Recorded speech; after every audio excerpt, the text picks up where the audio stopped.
Last fall, a few new Creation members dreamed of creating a prayer garden somewhere on the church's 20 acres as an outreach project.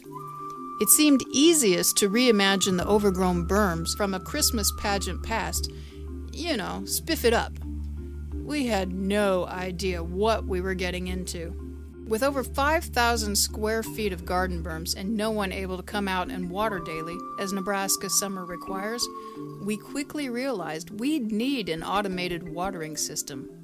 Luckily, the church uses well water, so we wouldn't have to take on the additional cost of city water. Brome grass is an ongoing invader, and the berms were full of it. Old soaker hoses and weed fabric were half buried throughout, so we couldn't rototill the weeds. We had to chop. What could a mere handful of people with no budget do? Turns out, a lot. The goal. Many prayer gardens have an icon or quiet space. We really wanted our garden to be not just pretty and peaceful for the public, but meaningful. Pastor Menard had the idea to break the Lord's Prayer into 7 lines, with a bench space for each line. We'd make 7 rooms to contemplate each line. The congregation was quick to sponsor memorial plaques, which paid for the lumber and gave us a little extra. Now we had a budget. A very small budget. But our church is full of talent and generous with time. Michael Hevener and Chuck Critisser hammered out the benches in a day. The memorial plaques came from a small family business in Ireland, Decamoda on Etsy. Emily Carpenter painted the verses on the bench with her artistic calligraphy. We repurposed cinder blocks, stones, and gravel from the original church build to make steps, pads, and paths. The cross is built from old barn timbers that a local business, D&E Nothing to Something, sells while helping addicts, people with mental illness, or just struggling to get back on their feet. The perfect business model for cross material. Ken and Linda Volmer let us dig up their plants, trees, and bushes from their garden that was about to be raised by a land developer. This is where church members' heavy equipment saved our backs. Dumping mulch, gravel, moving trees. We got other giveaway plants on Facebook Marketplace, donations from members, neighbors, and the garden team even bought a few things ourselves. Thank you, stimulus check. Mr. Emoto Tree Service donated mountains of mulch. We dug free compost from the city dump. Reams Sprinklers not only gave us a generous deal on a drip line, but they were so helpful, answering a million questions. By May, our budget held just enough to buy 120 seedlings from the State Arboretum Bloom Box program. All pollinator-friendly, hardy, native plants. Church members came out to plant them all during one muddy work bee, and we even got some heavy-duty garden help from Union College students. Things were looking up. And then COVID.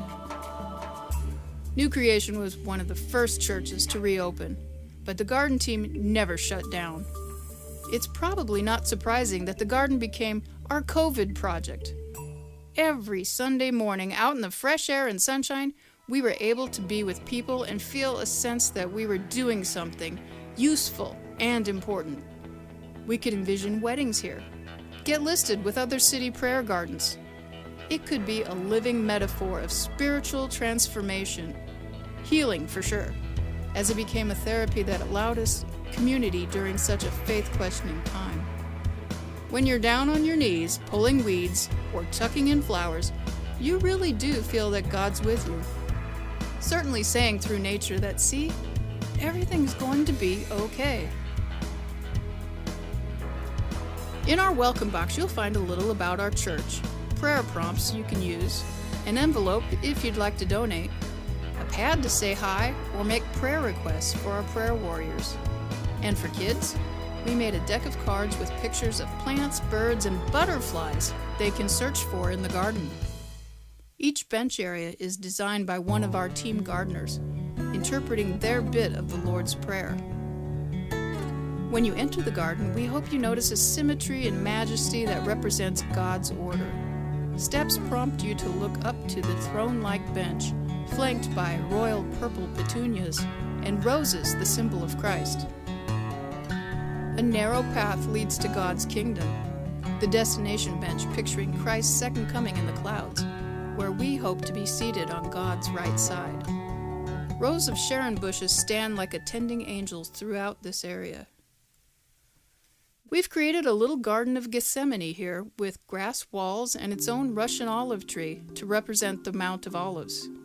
It's a reminder that even Jesus had to submit to God's will, as he is the one who knows the end from the beginning and has great plans for our prosperity.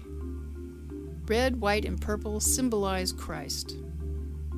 To the south, just after the arbor, you'll see 3 limelight barberry bushes and a large rock in front of them.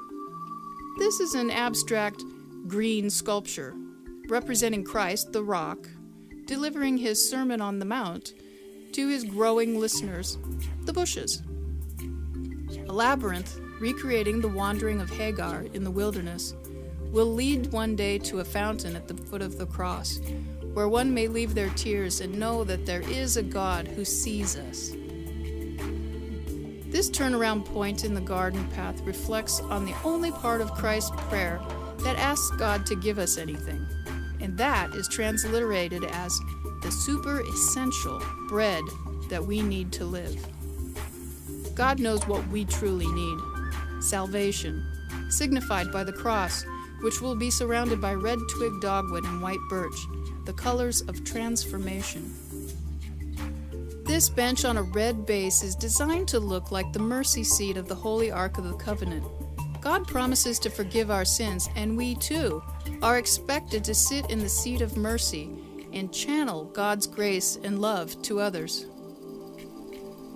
The focus of this area is on deliver us from evil. Curly willow trees edge a black plain representing wickedness.